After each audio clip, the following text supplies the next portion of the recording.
Hello students, welcome in online classes of children academy Laxmangarh. और जो भी स्टूडेंट फर्स्ट टू 8 क्लास में हैं वो अपना एडमिशन चिल्ड्रन एकेडमी में ले सकते हैं और स्क्रीन पर दिखाए गए नंबर पर आप कांटेक्ट कर अपना एडमिशन के लिए इंक्वायरी कर सकते हैं। तो आज की इस वीडियो में हम बात करेंगे 8 क्लास के साइंस के चैप्टर 11 फोर्स एंड प्रेशर के बारे में। तो लेट्स गो। सबसे पहले हम बात करते हैं फोर्स की डेफिनेशन के बारे में कि फोर्स क्या होता है। तो फोर्स इज अ पुश और पुल। फोर्स या तो धकेलना या फिर खींचना एक बल है। फोर्स को हिंदी में बल कहते हैं। तथा force is the capacity to do work और कॉज फिजिकल चेंज। जो फोर्स है वो हमारे कार्य करने की क्षमता को दर्शाता है और किसी भी फिजिकल चेंज में करने का कारक बनता है। और third, force is equal to mass times acceleration, F is equal to ma। यानी कि फोर्स जो है मास इंटू एक्सेलरेशन का एक सूत्र भी है। एंड फोर्थ जो इसकी डेफिनेशन है कि a force is that which changes or tends to change the state of rest or motion of a body. कि जो फोर्स है ना, उससे हम किसी जो बॉडी है उसके मोशन में चेंज कर सकते हैं या फिर उसे हम रेस्ट में ला सकते हैं। दैट मीन्स कि अगर कोई बॉडी अगर मोशन में है तो हम उसे या तो और तेज़ मोशन करवा सकते हैं या फिर उसे हम रोक सकते हैं फोर्स की मदद से। तो ये आपको सभी डेफिनेशंस ऑफ फोर्स समझ आई होंगी। अब एक चार्ट के थ्रू हम समझते हैं कि पुश और पुल में क्या अंतर है। पुश और पुल दोनों के एक अपोजिट फोर्स हैं। पुश यानी धकेलना और पुल यानी खींचना। तो दोनों का जब हम लगाएं तो एक दोनों के विपरीत लगते हैं। ये तो इन दोनों का जो मैग्नीट्यूड होता है वो एक दूसरे के अपोजिट होता है। ओके, जैसा कि आपको इस चार्ट में दिख भी रहा होगा। तो अगला टॉपिक आता है forces are due to an interaction. Interaction of one object with another object results in force between two objects. एक ऑब्जेक्ट का या दूसरी वस्तु से इंट्रैक्शन दोनों वस्तुओं के बीच में फोर्स को जन्म देता है। यानी कि अगर किसी एक वस्तु का दूसरी वस्तु से इंट्रैक्शन है तो दोनों के बीच में वो फोर्स लग रहा होगा। ठीक है। At least two objects must interact with each other for a force to come into play. कम से कम किसी वस्तुओं का दो वस्तुओं का एक दूसरे के साथ इंट्रैक्शन में होना आवश्यक है for force. Okay, if there is no interaction between two objects no force can show its effect. अगर दो वस्तुओं के बीच में किसी तरह का इंट्रैक्शन नहीं है तो उनके बीच में किसी भी तरह का फोर्स कार्य नहीं करेगा। अंडरस्टैंड। अब आपकी स्क्रीन के ऊपर कुछ एग्जांपल्स दिख रहे होंगे। फर्स्ट एग्जांपल में एक व्यक्ति कार को पुश कर रहा है। ठीक है, दैट मीन्स कार के साथ व्यक्ति का क्या हो गया, इंट्रैक्शन हो गया। ओके, उसके बाद दो लड़कियां एक दूसरे को पुश कर रही हैं और दोनों के बीच में इंट्रैक्शन है। एक व्यक्ति पशु को खींच रहा है रस्सी के थ्रू, तो उन दोनों के बीच में भी इंट्रैक्शन हो गया। और लड़कियां एक हु इज़ पुलिंग होम, दो जो लेडीज़ें हैं वो आपस में एक दूसरे को खींचकर घूम रही हैं, तो इनके बीच में भी इंटरेक्शन हो रहा है। दैट मीन्स दो वस्तुओं के बीच में इंटरेक्शन जब कार्य करता है तभी उनके बीच में फोर्स लगता है। अंडरस्टैंड। तो अगला टॉपिक आता है exploring of forces. The measurement of strength and amount of force is called magnitude of force. किसी भी वस्तु पर जो फोर्स लग रहा है उसकी स्ट्रेंथ एंड अमाउंट का जो मेजरमेंट होता है वो उस फोर्स का मैग्नीट्यूड कहलाता है। ठीक है। Two or more forces on the same object can be applied in the same direction or opposite direction. किसी भी वस्तु पर दो या उससे अधिक फोर्स लगाए जा सकते हैं, या तो सेम डायरेक्शन में भी लगा सकते हैं और अपोजिट डायरेक्शन में भी लगा सकते हैं। उसके बाद जब सभी फोर्स के हम कैलकुलेशन करते हैं तो नेट फोर्स कितना लग रहा है उसका जो मेजरमेंट है वो एक्सप्लोरिंग फोर्सेस के अंदर ही आता है। अब आपकी स्क्रीन पर एक एग्जांपल दिखा रहे होंगे कि लड़कियां और लड़के दोनों रस्सी को खींच रहे हैं एक दूसरे के अपोजिट डायरेक्शन में। तो नेट फोर्स रस्सी पर कितना लग रहा है वो कैलकुलेशन के बाद निकल कर आएगा कि लड़कियों द्वारा लगाया गया फोर्स और लड़कों द्वारा लगाया गया फोर्स माइनस हो गए और उसके बाद जो फोर्स निकल कर आएगा वो होगा नेट फोर्स। ओके। अगला टॉपिक आता है force can change the state of motion. क्या कोई बल किसी स्टेट ऑफ मोशन को चेंज कर सकता है क्या? तो if the force applied on the object is in the direction of its motion. यदि किसी ऑब्जेक्ट पर लगाया गया फोर्स उसके मोशन की डायरेक्शन में हो the speed of the object increases, तो उस ऑब्जेक्ट की जो स्पीड है वो इंक्रीज़ हो जाएगी। अगर पहले से जिस दिशा में गति कर रहे हैं और उसी दिशा में हम फोर्स लगा रहे हैं तो ऑब्वियसली बात है कि जो स्पीड है वो बढ़ेगी।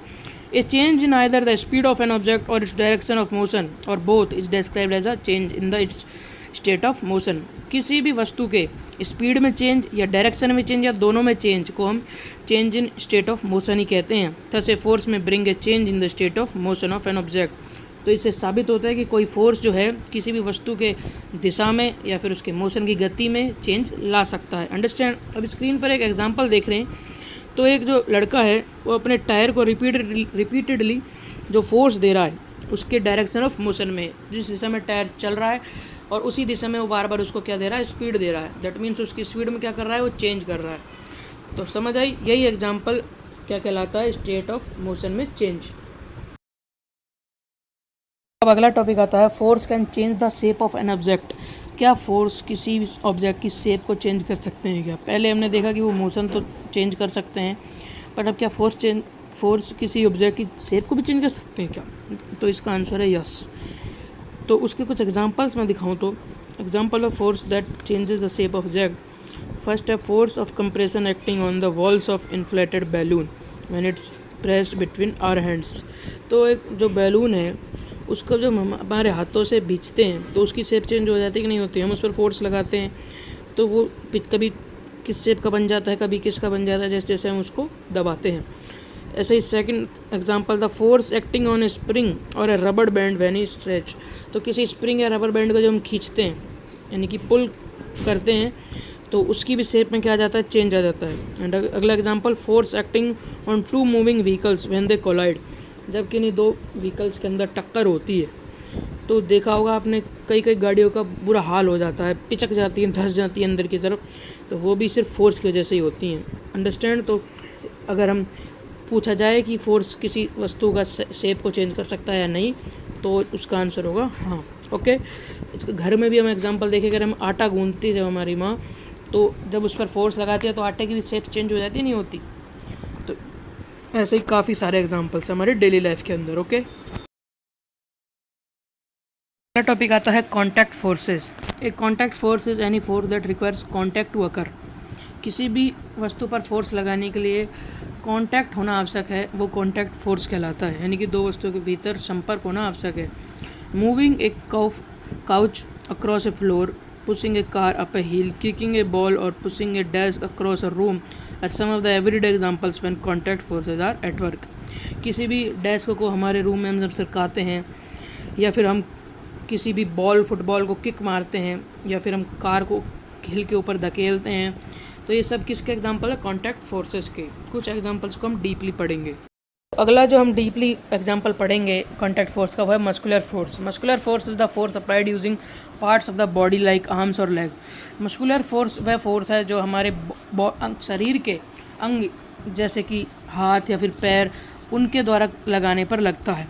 It is force that result due to the action of muscles. वह बल है जो हमारे शरीर की मांसपेशियों के एक्शन करने पर लगता है। And it is a contact force since there is a contact between the surfaces. ये कॉन्टैक्ट फोर्स है बिकॉज हमारे जो शरीर के अंग है वो सर्फेसेज से क्या करते हैं, कॉन्टैक्ट करते हैं। Muscular force is needed whenever movement of our body occurs. जब जब हमारी बॉडी मूवमेंट करती है तब ये मस्कुलर फोर्स लगता है। ओके, समझ आई बात। तो कॉन्टैक्ट फोर्स का अगला एग्जांपल है frictional force. Frictional force refers to the force generated by two surfaces that contacts and slide against each other. Frictional force जो है दो सर्फेसेस से जनरेट होता है जो एक दूसरे के अगेंस्ट दिशा में स्लाइड करते हैं। Okay, these forces are mainly affected by the surface texture and quality of force requiring them together. यह फोर्स सर्फेसेस के टेक्सचर पर डिपेंड करता है और क्वांटिटी ऑफ फोर्स पर क्या करता है, कितना ज़्यादा अमाउंट में मैंने फोर्स लगाया है। The angle and position of the object affect the volume of frictional force. Angle और पोजीशन जो होती है ऑब्जेक्ट की, वो फ्रिक्शनल फोर्स के वॉल्यूम को भी अफेक्ट करती है कि कितना ज़्यादा फ्रिक्शनल फोर्स लगेगा किसी एंगल से और उसके पोजीशन से। समझ आई। तो जिस दिशा में हमारा फोर्स हम लगाते हैं उससे अपोजिट दिशा में फ्रिक्शनल फोर्स लगता है। ओके, समझ आई बात। आता है non contact force. Non contact force के नाम से आप समझ गए होंगे कि इस फोर्स में कॉन्टैक्ट नहीं होता है किसी दो ऑब्जेक्ट्स के बीच। तो ये non contact force is a force which acts on an objects without coming physical in contact with it. तो दो ऑब्जेक्ट आपस में फिजिकली कॉन्टैक्ट में आए बगैर एक दूसरे पर जो फोर्स लगाते हैं वो नॉन कॉन्टैक्ट फोर्स के अंदर आता है। The most familiar example of a non contact force is gravity which confers weight. इसका सबसे बेहतरीन एग्जाम्पल है ग्रेविटी, यानी कि जो पृथ्वी द्वारा लगता है ना ग्रेविटेशनल फोर्स, वह। In contrast contact force is a force applied to a body by another body that is in contact with it. Okay, अब इसका कुछ एग्जाम्पल्स हम डीपली पढ़ेंगे। तो पहला एग्जाम्पल है जो magnetic force. Magnetic force attraction or repulsion that arises between electrically charge particles because of their motion. Magnetic force जो है वो दो इलेक्ट्रिकली चार्ज पार्टिकल्स के बीच में उत्पन्न होता है उनके मोशंस की वजह से। ठीक है, ये अट्रैक्शन फोर्स भी हो सकता है, रिपल्सन फोर्स भी हो सकता है। It is the basic force responsible for such effect as the action of electric motors and the attraction of magnet for iron. ये रिस्पॉन्सिबल फॉर होता है क्योंकि इलेक्ट्रिकल मोटर्स की वजह से चलती हैं, या फिर मैग्नेट ऑफ आयरन्स जब एक दूसरे अट्रैक्ट होती हैं तब ये फोर्स जनरेट होता है। ओके, तो समझ गए होंगे आप मैग्नेटिक फोर्स भी एक नॉन कॉन्टैक्ट फोर्स का एग्जांपल क्यों है, क्योंकि इसमें जो इलेक्ट्रिकल चार्ज पार्टिकल एक दूसरे के कॉन्टैक्ट में आए बगैर क्या करते हैं, फोर्स जनरेट करते हैं। अगला एग्जांपल आता है electrostatic force. The electrostatic force is also known as the Coulomb force और कूलॉम इंटरेक्शन। इलेक्ट्रोस्टैटिक फोर्स को कूलॉम फोर्स या कूलॉम इंटरेक्शन भी बोलते हैं। इट्स द अट्रैक्टिव और repulsive force between two electrically charge object. ये भी अट्रैक्टिव और रिपल्सिव फोर्स होता है दो इलेक्ट्रिकली चार्ज ऑब्जेक्ट्स के बीच। Like charges repel each other while unlike charges attract each other. दो अपोजिट चार्ज एक दूसरे को अट्रैक्ट करते हैं, और जो एक से चार्ज होते हैं यानी कि माइनस माइनस होता है फिर प्लस प्लस होता है, वो दूसरे को रिपेल करते हैं। Coulomb law is use to calculate the strength of force between two charges. Coulomb law को हम दो वस्तुओं के बीच या दो ऑब्जेक्ट्स के बीच जो फोर्स है उसको कैलकुलेट करने के लिए काम में लेते हैं, जो आपको आगे की क्लासों में पता चलेगा कि क्या होता है कूलॉम्स लॉ। तो इसमें भी जो इलेक्ट्रिकल चार्ज पार्टिकल्स एक दूसरे के कांटेक्ट में आए बगैर क्या कर रहे हैं, फोर्स को जनरेट कर रहे हैं। ओके, अब हम बात करते हैं नॉन कॉन्टैक्ट फोर्स के सबसे फैमिलियर एग्जांपल ग्रेविटेशनल फोर्स के बारे में। The gravitational force is a force that attracts any two objects with mass. ये ग्रेविटेशनल फोर्स वह फोर्स है जो दो वस्तुओं को अट्रैक्ट करता है by mass. We call the gravitational force attractive because it always tries to pull mass together. हम ग्रेविटेशनल फोर्स को अट्रैक्टिव इसलिए बोल रहे हैं क्योंकि ये हमेशा दो वस्तुओं को एक संग खींचने का प्रयास करता है। It's never pushes them apart. ये कभी उन्हें अलग अलग नहीं करता। In fact every object including you is pulling on every other object in the entire universe. इंसान को भी हम इसमें यूज़ ले सकते हैं क्योंकि ग्रेविटेशनल फोर्स जो है वो इंसान पर भी हम अपना फोर्स लगाता है और इंसान को भी पुल करता है। तभी तो कोई भी चीज़ जब हम ऊपर आसमान में फेंकते हैं वो वापस धरती पर आती है बिकॉज ऑफ ग्रेविटेशनल फोर्स। तो इसमें भी जो ग्रेविटेशनल फोर्स है इसमें भी कांटेक्ट नहीं होता। जब हम किसी वस्तु को ऊपर फेंक रहे हैं तो उसमें पृथ्वी का कोई कांटेक्ट हो रहा है कि उस वस्तु से नहीं हो रहा, that means non contact force हो गया ये भी। ओके, अगला टॉपिक आता है pressure. Pressure is the force applied perpendicular to the surface of an object per unit area over which the force is distributed. Pressure वह फोर्स है जो किसी सरफेस के परपेंडिकुलर लगता है पर यूनिट एरिया के, जहाँ पर फोर्स जिस पूरे ऑब्जेक्ट पर हम फोर्स को अप्लाई करते हैं उसमें पर यूनिट एरिया में प्रेशर अप्लाई किया जाता है। Gauge pressure also spelled gage pressure is the pressure related to the ambient pressure. Various units are use to express pressure. तो मेन जो आपके लिए है कि pressure is the force applied per unit area.